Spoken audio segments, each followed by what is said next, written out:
وصفتنا بقى النهارده هنعمل طريقة سجق حلو قوي. كل اللي هنحتاجه في الوصفة دي السجق، هقطعه قطع صغيرة وبعد كده هشوحها في شوية زيت لحد ما الاقي لون السجق بتاعي اتغير.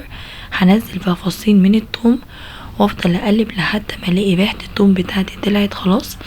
هنا انا مقطعه فلفل اخضر، مقطعه مكعبات صغيرة. هشوح الفلفل الاخضر مع السجق لحد ما الاقي اللون بتاع الفلفل اتغير معايا، يعني دبل معايا. دلوقتي بقى هنزل الطماطم اللي انا مقطعاها مكعبات برضو صغيره، واول لما الطماطم بتاعتي تنزل الميه بتاعتها والسجق يشرب الميه، هنزل بقى معلقه كبيره من الباربيكيو صوص ومعلقه من دبس الرمان، معلقه كبيره من دبس الرمان، واكمل تقليب لحد ما الاقي السجق بتاعي بقى خلاص كده كله دخل في بعض.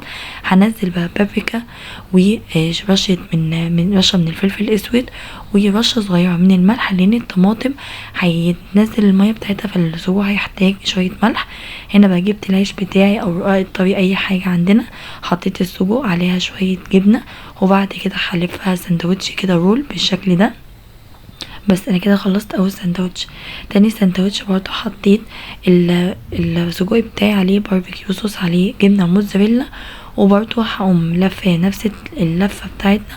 واي نوع عيش عندنا، يعني لو عندنا عيش السوري، عندنا عيش اللي هو عندنا الرقاق الطري، هيبقى متاح اي حاجه.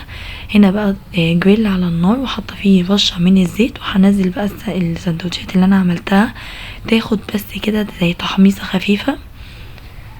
اول بقى ما ياخد لون بقى من تحت كده، وبعد ما ياخد زي تحميصه خفيفه هطلعه بقى ويبقى من مقرمش من بره ومن جوه طري. لو عجبكم الفيديو متنسوش تعملوا لايك وسبسكرايب.